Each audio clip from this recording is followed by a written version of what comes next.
불러주셨습니다. 앞뒤로 하나님이 집사님을 불러주셨습니다. 감사합니다. 오늘 저 맨 뒤에 우리 김잠수 집사님 동생분이랍니다. 우리 교회 방문해 주셨는데 우리 환영의 박수 감사합니다.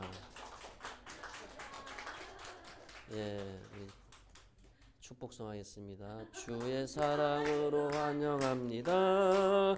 주의 사랑으로 환영합니다. 자매 안에서 주의 영광을 보니 주의 사랑으로 환영합니다. 아멘. 우리 김잠수 집사님은 자매분들이 다 신앙생활 하세요? 몇 자매가 형제가 어떻게 되세요? 아, 팔남매. 팔남매. 엄청난 숫자입니다. 아, 두 분은 벌써 가셨구나. 그렇구나. 야, 참 감사합니다. 오늘 어디 사십니까? 우리 동생 부산에 사시는구나. 포도원교회. 아, 예. 포도원교회에서요. 예. 아, 그래 서울에 가 계시는구나. 알겠습니다. 직분은 그럼 집사님이세요? 권사님이세요? 김찬 집사님 권사. 내 집사님한테 안 물어봤습니다. 내 동생한테 물어봤지. 집사님이 권사 그러는 거. 권사님이라고 그러셔야지. 동생이라도. 와, 아주 그 언니의 포스가 느껴지네. 권사. 자기한테 안 물어봤는데.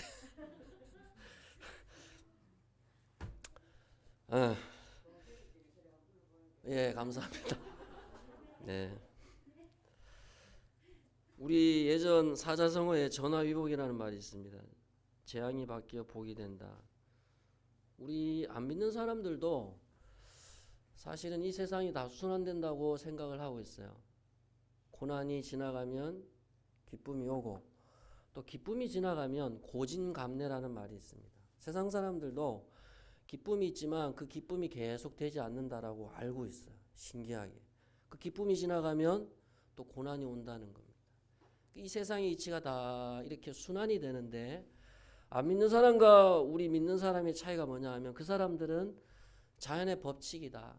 다 이 세상 자체가 옷보다 다 그렇게 자기의 복 따라서 산다.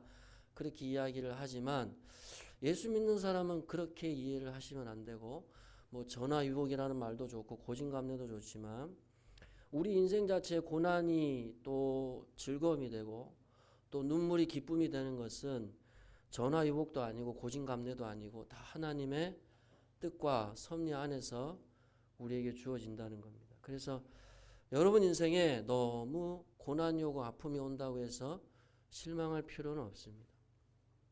그리고 너무 내 인생에 복이고 기쁨이 온다고 해서 또 너무 교만해지시면 안 됩니다. 항상 하나님은 각 개인의 상황에 맞춰서 하나님이 사무엘서에 뭐라 했습니까? 내가 너희들을 높이기도 하고 내가 너희들을 낮추기도 한다. 그렇게 말씀을 하셨다는 거예요. 그래서 내가 때로는 내 인생이 고난이 오고 억울함이 오고 답답함이 올 때는 겸손하셔야 됩니다. 겸손하게 하나님의 뜻을 헤아리고 하나님이 지금 나에게 무엇을 말씀하시는가 그렇게 영적인 그 텔레파시를 탁 세워서 하나님께 초점을 맞춰야 됩니다. 또 하나님께서 나에게 복을 주셨다. 기쁨을 주셨다. 자녀가 때로는 잘 될 수도 있고 또 사업이 그저 내가 잘 못하는데도 이상하게 사업이 잘 될 때가 있단 말입니다. 그래서 우리가 예수를 믿으면 단계가 있는데 처음에는 다 인생의 실패, 복이 다 자기 때문이라고 생각을 해요. 안 되면 자기를 정죄한다든지 잘 되면 자기가 열심히 했다라고 생각해요. 근데 이제 이 신앙의 단계를 조금 넘어서면 조금씩 사람이 그 인생의 환경에 따라서 실망하거나 기뻐하지 않고 점점 온전해집니다. 어떻게 온전해지냐면 때론 슬픔이 와도 또 인내하고 기다리는 거죠. 하나님이 다 때가 있다. 하나님이 또 나를 세워주실 때도 있는 것이고, 또 내가 인생이 이렇게 절망스러우면 하나님께서 나로 하여금 겸손케 하려 하시는가 보다. 여러분 옆에 있는 남편이나 아내가 힘드신 분 계세요? 그러면 우리 믿는 사람은 이렇게 생각하셔야 돼. 아유, 나를 하나님께서 부단히도 연단시키려고 이런 남편을, 이런 아내를 내 옆에 두게 하셨는갑다. 그렇게 이해를 하시면 그게 자기에게 복이 됩니다. 왜 그렇습니까? 우리 인생은 다 하나님 섭리입니다. 다 하나님의 뜻 가운데 우리가 살아가는 것이지, 내가 안 되는 것은 다 내가 잘못해서고, 하나님이 나에게 복을 안 주셔서 그렇고, 잘 되는 건 내가 노력해서 그렇고, 그렇게 따지면 우리가 세상에 하나님을 안 믿고 사는 사람하고 차이가 없다는 것. 그 베드로도 우리가 아는 대로, 베드로 같은 인생도 나중에 예수님이 승천하시고 사도행전에 보게 되면 초대 교회가 세워지고 성령이 역사하고 2,000명, 5,000명 사람들이 회개를 하고, 이 교회가 세워질 때 2000년 전에 부흥의 역사의 주역이 되었던 사람이 누구였습니까? 베드로였습니다. 근데 그런 베드로도 참 인간적인 사람이었다고요. 처음부터 신앙에 좋은 사람이 아니었고, 우리가 베드로를 보면 참 인간적이 돼서 우리가 은혜가 되는 겁니다. 이 베드로 같이 실수 많고 말 많고 다혈질이고 감정적이고 자기중심적이고, 복음서 보면 늘 베드로가 말썽이에요. 늘 실수 넘어지고 깨지고 실패하고 마지막까지도 베드로는 실패합니다. 마지막까지도. 우리가 사업이나 자녀, 가정, 직장, 우리 인생 되돌아보면 물론 우리가 잘한 것도 있겠지만 실패가 많단 말이에요. 이것도 안 되고 저것도 안 되고 뭘 해도 안 돼요. 그러면 아이고, 하나님께서 나에게 재앙을 주시는가 보다. 나는 복이 없다. 그것도 다 인간적인 생각이라는 거예요. 여러분을 세우고 낮추는 것은 하나님의 섭리 가운데 진행이 되는 거예요. 지금 베드로는 철저하게 실패를 해야 되는 거예요. 실패를.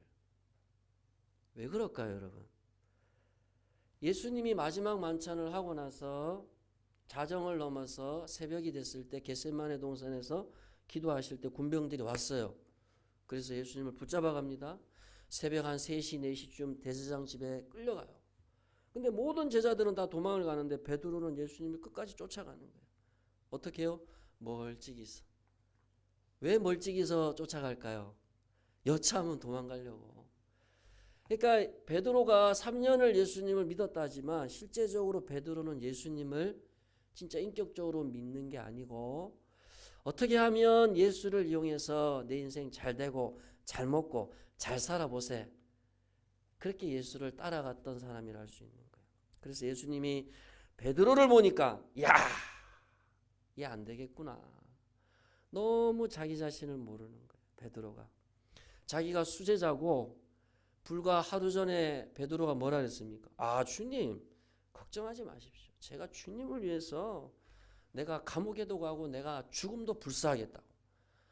그저 40일 금식기도 하고 그냥 주일 성수하고 11조 많이 내고 봉사 많이 하고 전도 많이 하면 신앙이 좋은 사람일 것이다. 우리가 그렇게 생각을 할 수도 있고 자기 스스로도 그렇게 생각을 할 수가 있습니다. 그래서 하나님이 우리에게 때에 맞춰서 고난을 주는 겁니다, 여러분. 고난을. 왜냐하면 고난이 없으면 인간은 자기 자신을 못 보거든요. 그래서 하나님이 베드로에게 내가 네의 신앙을 완전히 적나라하게 다 보여줄 것이다. 하나님이 하루 전에 예언을 하는 거예요. 뭐라고 하냐면, 너 내일 새벽에 닭 울기 전에 너가 나를 3번 다 부인한다고 얘기를 하는 거예요. 그때까지만 하더라도 베드로는 예수님의 말이 무슨 말인지를 의미를 이해를 하지 못합니다. 베드로가 이해를 하겠습니까? 여전히 베드로는 예수님이 자기의 길을 간 목적과 베드로가 예수님을 따라가는 길 자체가 달라요. 여러분들도 마찬가지입니다. 우리가 예수를 믿을 때 열심히 믿는 것도 중요하고 많이 믿는 것도 중요하고 주를 위해서 봉사 많이 하는 것, 뭐 헌금을 많이 내는 것, 기도를 많이 하는 것도 중요한데 예수님이 나에게 원하시는 게 뭐고 내가 그 예수님이 의도하는 대로 따라가고 있느냐가 더 중요하단 말이죠. 그래서 신앙생활은 많이 하고 적고 하고의 문제가 아니고 진짜 예수님 앞에서 내가 누구인가를 정확하게 알고 있어야 된다는 거예요. 그 베드로는 열심도 있었고 정말로 주님의 수제자로서 이적을 보세요. 막 바다 위도 막 걸어갔어요. 변화산에서 예수님의 바뀌어진 모습도 봤단 말이죠. 체험도 많고 이적적인 능력도 많이 그가 경험을 했단 말이죠. 그런데 자기가 조금이라도 위기가 오면 한 번만에 그냥 확 무너지는 겁니다. 이게 베드로의 신앙입니다. 그래서 베드로는 늘 앞서가요. 베드로의 문제가 생각이 늘 앞서간다고요. 이게 베드로의 문제입니다. 자기가 하루 전에 그 말을 하면 안 돼요. 그래서 신앙은 우리가 늘 하나님 앞에서 당당하고 또 하나님 앞에서 담대하게 신앙생활을 하는 것도 중요하지만 겸손하게 해야 됩니다. 왜? 넘어지는 건 한순간이거든요. 사람이라는 게. 실수는요. 한순간입니다. 내가 주님을 뜨겁게 사랑하는 것 같아도 순간적으로 상황이 싹 바뀌면 그 자리에서 무너지는 것이 사람이란 말이에요. 그래서 베드로가 예수님과 학자들이 그래요. 그 가야바 대제사장 집 문 앞에 가야바가 서 있고 예수님이 바로 그 앞에 서 있었고 베드로가 한 2m, 3m 이상 거리를 안 두고 있어요. 지금 베드로가 예수님을 부인하는 거를 예수님이 베드로가 자기를 부인하는 거를 다 듣고 있는 거예요. 그죠? 다 듣고 있는 겁니다. 뒤에서 예수님은 이렇게 보고 있고 베드로는 뒤에서 이때가 아마 3월에서 4월이었기 때문에 그래도 새벽이 있기 때문에 아직도 추워요. 날씨가 춥단 말입니다. 그래서 모닥불을 펴놓고 이렇게 사람들이 종들이 모여가지고 불을 쬐고 있는데 그 사이에 비집고 베드로가 몰래 들어간 거예요. 그 새벽이니까 얼굴도 잘 안 보이지. 또 서로 잘 모르지. 누가 자기를 알아보겠어. 그 전날 겟세마네 동산에서 같이 기도했던 베드로라는 사실을 누가 알아보겠냔 말입니다. 누가 알아보겠어. 내가 예수 잘 믿는 거, 내가 희곡교회 다니면서 참 주님을 위해 섬긴다는 거 여러분 이웃 사람들이 알기를 원하세요? 모르기를 원하세요? 떳떳하게 예수를 우리가 믿어야 되는데 때론 우리 삶이 받쳐주지 않으면 부끄럽기도 하고 신앙생활 숨기고 우리가 예수를 믿을 수도 있단 말입니다. 이 베드로가 그런 거예요. 평상시대로 하면 당당하게 자신 있게 예수 믿는 티를 내야 되는데 자기를 감춘단 말입니다. 앞에서 말씀드렸지만 왜 그러냐? 여차하면 도망가려고. 그래서 베드로는요 여전히 머리로 예수를 믿는 사람이에요. 마음으로 인격적으로 예수를 믿지 않고 진짜 이 예수가 나의 구원자이시고 예수를 통해 천국과 영생의 부활의 소망을 가지고 내가 갈 수 있다. 그런 신앙은 없어요. 그저 이제 예수 따라가면 나에게 좋은 일이 있을 거고 내 사업도 조금 잘 되고 내 자녀도 조금 잘 되고 내가 건강도 조금 될 것이다. 그러니까 이런 신앙을 겉으로만 거달기식의 신앙을 가지고 있으니까 조그만 고난이 와도 예수님을 모른다 부인하기도 하고 또 막 원망이 쏟아져 나오고 고난이 나오고 그만큼 신앙이 약하다는 겁니다. 감정적이고 아주 이 상황에 따라서 기복이 심한 사람이 베드로예요. 그런데 우리가 이 베드로의 실패를 보면서 인간적으로 보면 실패다. 참 어떻게 예수님의 수제자가 이럴 수가 있는가? 우리가 그렇게 생각할 수 있잖아요. 한편으로 보면 아이고 나도 이런 베드로 같은 모습이 있지. 나도 밖에 나가면 예수 믿는다. 내가 어느 교회 목사다, 장로다, 권사다 하기가 참 부끄러울 때가 있단 말입니다. 내 삶이 받쳐주지 않을 때. 베드로도 그랬단 말이죠. 근데 베드로가 이렇게 오늘 본문에서 실패하고 무너지는 모습을 보면서 예수님은 우리에게 뭘 주냐 하면 위로를 주고 있다는 겁니다. 희망을 주고 있다는 거예요. 어떤 희망과 위로를 주냐 하면 여기에 종이 그러잖아요. 불을 쬐고 있는 옆에서 여종이 베드로, 너 베드로 맞지? 너 어젯밤에 예수님하고 같이 기도했던 베드로 맞잖아. 너 예수님하고 바다 위를 걸었고 너 오병의 역사도 했던 베드로 맞지? 그러니까 베드로가 나 모르는데 그러는 거예요. 야, 마태나 마가복음에 보게 되면 베드로가 아주 태연하게 능청스럽게 아니다라고 그렇게 이야기를 했다는 거예요. 전혀 뜬금없는 질문이다. 너 무슨 소리 하냐? 나 저 사람 몰라. 이렇게 된 거예요. 근데 참 신기하죠? 여기 보게 되면 57절에 보세요. 베드로가 부인하여 이르되 이 여자여 내가 그를 알지 못한다. 이 알지 못한다 할 때 안다는 단어가 체험입니다. 인격적인 교제를 말해요. 다시 말해서 베드로는 진짜 예수를 모르는 거예요. 자기가 위기를 탈출하기 위해서 예수를 알지 못한다 했지만 베드로는 진짜 예수를 알지 못하는 사람. 예수를 지가 3년 동안이나 따라다녔지만 겉으로 예수를 믿은 거예요. 머리로 예수를 믿은 거예요. 베드로가 이 고백을 하면서 그 가슴 속에 얼마나 가슴이 철렁했겠어요. 야, 내 입에서 예수를 모른다 소리가 나오네. 어떤 때는요. 야, 내 입에서 어떻게 이런 소리가 나오지? 힘들고 어려우면 짜증과 원망이 나오잖아요. 그래서 디도서 1장 16절에 보면 그들이 하나님을 시인하나 행위로는 부인한다. 얼마든지 내가 신앙생활이 기쁨이 있고 즐거움이 있으면 주님을 시인하기도 하고 주님을 따라간다고 고백을 하지만 실제적으로 그게 내 행위로 나타나지는 않는다는 거예요. 머리에서 가슴으로 신앙이 와야 내 삶이 바뀌고 변화가 일어나고 내 어려운 상황과 환경들을 이겨나갈 수가 있는데 베드로는 거기까지 못 가는 거예요. 그래서 노아 시대 때 하나님이 이 세상을 다 쓸어버리겠노라 했을 때 하나님이 뭐라 그럽니까? 인간이 늘 평소에 생각하는 모든 것이 다 악하다. 인간 안에는 선한 것이 하나도 없다는 것. 베드로는 실패 속에서 자기 자신을 본 거예요. 그렇구나. 내가 예수 믿은 거 거짓이었구나.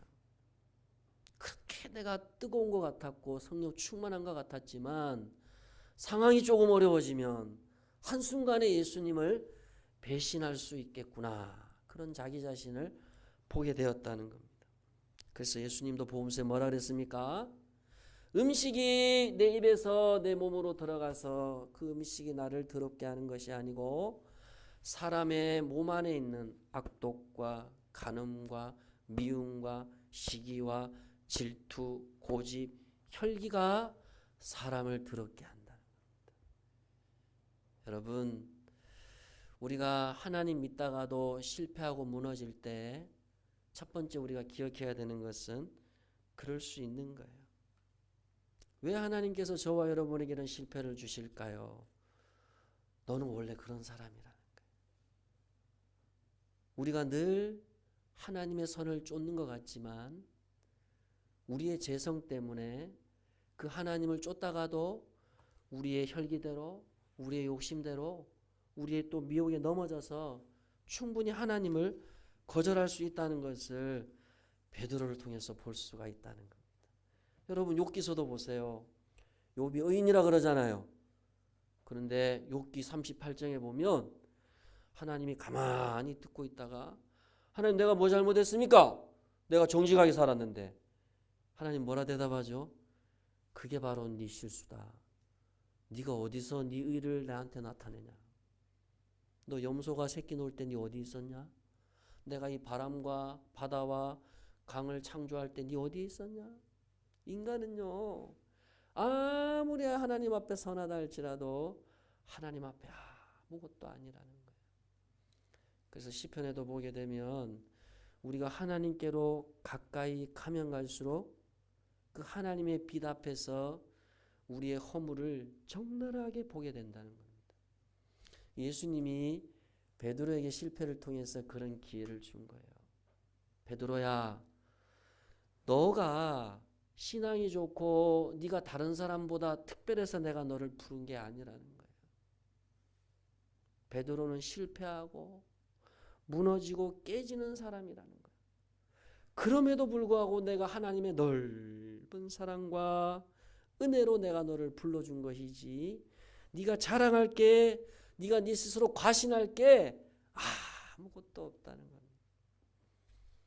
디모데후서 3장 5절에 경건의 모양은 있으나 경건의 능력은 부인했다. 여러분, 우리가 예배 시간에는 뜨겁게 주님을 믿고 또 신앙생활 열심히 하는 것 같지만 실제로 경건의 모양은 있을 수 있어요. 기도생활, 예배생활, 겉으로 드러나는 모습은 거룩해질 수 있지만 경건은 모양이 아니고 능력입니다. 여러분들이 그렇게 살아가는 능력이 있어야 되는 거예요. 그게 진짜 예수를 따르는 길이에요. 베드로도 겉으로는 말로는 예수님을 따라간다 했지만은 능력이 없는 겁니다. 삶의 우환질고 오면 자꾸 넘어지고 깨지고 세상 사람처럼 불평불만하고 넘어지는 이유가 우리가 그만큼 연약한 존재라는 겁니다. 근데 베드로가 예수님 십자가에 죽으시고 부활하여 베드로가 그 성령을 받고 어떻게 됐습니까? 베드로가 예전의 베드로가 아닌 거예요. 그 유대인들, 율법 교사들, 대제사장의 협박과 그들의 칼부림 앞에 두려워하지 않는 베드로가 된 겁니다. 겁쟁이 베드로, 비겁한 베드로. 여러분, 주님이 여러분에게 네가 나를 따라올 수 있냐 했을 때 여러분들은 진짜 주님을 따라가겠노라고 대답할 수 있습니까? 아니면 여러분 스스로 내가 주님을 믿는다고 했지만 나는 진짜 비겁한 사람이다. 나는 진짜 겁이 많다. 아직도 그런 정죄감이 있습니까? 그러면 빨리 그 정죄와 그런 비열함에서 회복을 하셔야 됩니다. 어떻게 해요? 예수님을 진짜 머리로가 아니고 가슴으로 따라가셔야 돼요. 그리고 여러분의 신앙의 경건의 모습이 모양으로 나타나서는 안 되고 능력으로 나타나셔야 됩니다. 세상 어디에 살든 진짜 예수 믿는 사람답게 살아내셔야 돼요. 고난이 오고 아픔이 오고 내가 손해를 본다 할지라도 진짜 예수의 말씀을 붙들고 살아갈 수가 있어야 되는 거예요. 그래서 예수님이 마지막으로 베드로에게 기회를 준 거예요. 베드로야, 너 아직도 네 열심으로 나를 믿으려고 하니? 베드로가 왜 자꾸 실패할까요? 자기 열심으로 자꾸 예수를 쫓아가려고 하니 안 되는 거예요. 여러분, 내 머리로, 내 실력으로, 내 노력으로 예수님 따라가 보세요. 계속 무너집니다. 돌아서면 또 실패합니다. 깨집니다. 넘어집니다. 그래서 여러분 인생의 눈물과 아픔과 그 실패의 자리에서 다시금 어떻게 해야 됩니까? 실패하면 포기하라는 얘기가 아니고 다시금 예수님을 정확히 보라는 얘기예요. 여러분, 지금까지 내가 예수를 믿어왔던 방법이 아니라는 거예요. 인생에 실패가 있다면 다시금 방향을, 다시금 목적을 정확히 하라는 거예요. 이것저것 자꾸 문어발식으로 다 붙들지 말고 온전히 주님만을 바라보라는 얘기입니다. 실패가 있다는 얘기는. 그런 이런 실패를 겪다 보면 아이들이 돌을 지나서 걷잖아요. 조금 일어설 듯 하면서 무너지고 일어설 듯 하면서 무너지고 이게 반복이 되면서 한 살이 지나면서 아이가 일어서잖아요. 여러분 인생에 염려와 불안과 고난과 실패가 있다. 그것은 너는 그런 인생이야. 그런 하나님의 뜻도 되겠지만 다시금 초점을 분명히 하라는 거야. 내가 살아가는 이유가 뭐냐? 내가 예수를 따르는 이유가 뭐냐? 내가 예수님을 믿고 제자로 살아가는 삶이 뭔지를 다시금 고민하라는 얘기입니다. 그걸 예수님이 베드로에게 실패를 통해서 주시고 있다는 겁니다. 베드로가 예수님을 몇 번 부인하죠? 3번 부인합니다. 이 한 번으로 그치면 좋겠는데 또 다른 사람이 1시 지나서 또 와서 물어보고 또 와서 물어보고 너 맞잖아. 마가복음에 보면 베드로가 저주를 합니다. 나는 결코 이 사람을 모른다. 3번은 뭐라고요? 완전수예요. 7도 완전수지만 완전히 부인했다는 겁니다. 베드로가 이 실패를 통해서 자기 안에 예수에 대한 믿음이 하나도 없다는 것을 알게 된 거예요. 그러면서 새벽 4시 아마 5시가 넘어가는 시점이었어요. 날도 춥고 야, 내가 따라다녔던 예수가 저거밖에 안 되는구나. 내가 이렇게 지금까지 열심을 내서 주를 따라다녔는데 예수가 나한테 주는 것은 결국 십자가고 고난이고 부끄러움이고 수치심이구나. 이런 생각이 들 때에 저 멀리서 무슨 소리가 들립니까? 다구는 소리가 들리는 거예요. 불과 24시간도 안 됩니다. 24시간도 안 되는 하루 전에 예수님이 뭐라 그랬죠? 닭이 울기 전에. 그래서 이 닭을 천주교 사람들은 저 성당 맨 위에다가 닭을 이렇게 세워놔요. 닭이 뭐라고? 베드로. 그 베드로의 천국 열쇠를 오늘날 교황이 받았다는 거예요. 교황. 아무튼 예수님의 그 음성을 베드로가 듣게 됩니다. 여러분 보세요. 우리는 우리 자신을 안다고 하죠. 그래서 칼빈이 뭐라 그랬냐면 우리가 신앙생활을 할 때 하나님을 먼저 알아야 내 자신을 안다 그랬어요. 베드로가 어떻게 자기 자신을 알게 되냐 하면 닭 우는 소리가 들리면서 뭐가 생각이 나냐 하면 예수님이 자기에게 하셨던 말씀이 생각이 나면서 그제서야 자기가 죄인이라는 사실을 깨닫게 됩니다. 그래서 하나님이 우리에게 성령의 조명으로 우리에게 빛을 비춰주지 않으면 우리는 우리 자신을 잘 몰라요, 여러분. 절대 모릅니다. 그래서 중세시대 때 토마스 아퀴나스나 이런 신학자들이 칼빈을 막 배척하면서 인간의 이성으로 하나님 알 수 있다는 거예요. 우리 열심히 믿고 우리도 얼마든지 거룩해 살 수 있다. 천주교 사람들이 그렇단 말이에요. 제한 짓고 살면 열심히 봉사하고 헌신하고 살면 어떻다? 천국 갈 수 있다는 거예요. 지금 베드로의 신앙이 그런 거예요. 근데 예수님 뭐라고요? 그거 가지고 안 된다는 거예요. 여기 61절에 보면 주께서 돌이켜 베드로를 보시니 베드로가 주의 말씀 곧 오늘 닭 울기 전에 내가 3번 나를 부인하리라 하심이 생각났다. 리마인드, 생각이 났다. 떠올렸다는 겁니다. 이 닭 울음 소리를 들으면서 베드로가 불과 하루 전에 예수님께서 자기에게 하신 말씀이 생각이 나면서 자기의 모습을 보게 되었다는 거예요. 여기서 베드로의 이 허물과 자기의 그 비열함, 자기의 부끄러움을 쫙 주님께서 보여주시면서 베드로가 그제서야 자기가 죄인이었음을 알게 되는 거예요.